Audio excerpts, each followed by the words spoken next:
Welcome to new TV Telugu. ఇప్పుడు Telangana top 10 చూద్దాం.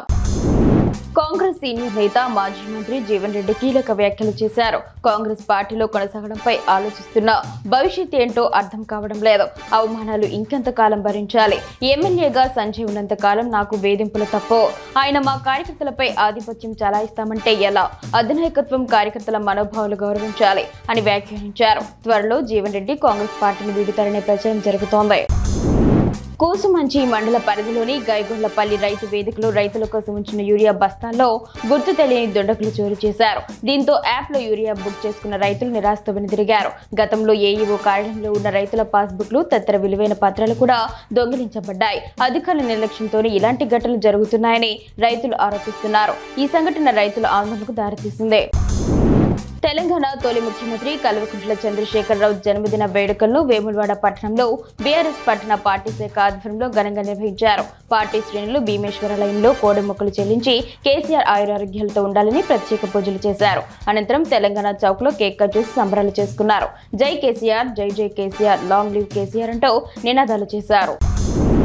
ముఖ్యమంత్రి రేవంత్ రెడ్డి ఆదేశాల మేరకు నాగర్ కర్నూలు జిల్లా కల్వకుర్తి మున్సిపల్ స్థానం జనరల్ కు కేటాయించినప్పటికీ బీసీ మహిళకు చైర్పర్సన్ అవకాశం కల్పించామని ఎమ్మెల్యే కసిరెడ్డి నారాయణ రెడ్డి తెలిపారు. మున్సిపాలిటీ పాలక వర్గం ప్రమాణ స్వీకారం అనంతరం పాలకవర్గ సభ్యులు సన్మానించారు. ఈ సందర్భంగా ఎమ్మెల్యే మున్సిపల్ ఎన్నికల్లో కాంగ్రెస్ పార్టీ విజయానికి సహకరించిన నాయకులతో పాటు ప్రజలందరికీ కృతజ్ఞతలు తెలిపారు. ఈ నిర్ణయం ద్వారా స్థానిక రాజకీయాల్లో సామాజిక న్యాయం అమలు చేయబడింది. యాదాద్రి భువనగిరి జిల్లా యాదగిరిగుట్ట శ్రీ లక్ష్మీ నరసింహస్వామి వారి వార్షిక బ్రహ్మోత్సవాలు రేపటి నుండి ఈ నెల 28 వరకు 11 రోజుల పాటు అంగరంగ వైభవంగా జరగనున్నాయి. ఈ సందర్భంగా ఆలయ మాడవీధుల్లో అంతర ప్రాంగణాన్ని నీటితో శుద్ధి చేశారు. ఉదయం 18న స్వస్తి వాచనము, అంకురారోపణలతో ఉత్సవాలు ప్రారంభమవుతాయి. 24న ఎదుర్కొల్ల మహోత్సవం, 25న శ్రీ లక్ష్మీ నరసింహస్వామి వారి తిరు కళ్యాణ మహోత్సవం, 26న స్వామివారి రథోత్సవం, 28న శతకటాభిషేకం నిర్వహించి ఉత్సవాలు ముగియనున్నాయి. సంగారెడ్డి జిల్లా సంగారెడ్డిలో బైపాస్ రోడ్ వద్ద గల జై దుర్గా భవానీ మాత దేవాలయంలో అమావాస్య పురస్కరించుకుని భక్తులు అధిక సంఖ్యలో పాల్గొన్నట్లు నిర్వాహకులు తెలిపారు. ఉదయం నుంచి ప్రత్యేక పూజలు ప్రారంభమయ్యాయి. భక్తులు అమ్మవారిని దర్శించుకుని మొక్కులు చెల్లించుకున్నారు. ఈ సందర్భంగా ఆలయ పరిసరాలు భక్తి శ్రద్ధలతో నిండిపోయాయి. నిర్వాహకుల ప్రకారం అమావాస్య రోజున అమ్మవారిని దర్శించుకోవడం శుభప్రదమని భక్తుల విశ్వాసం.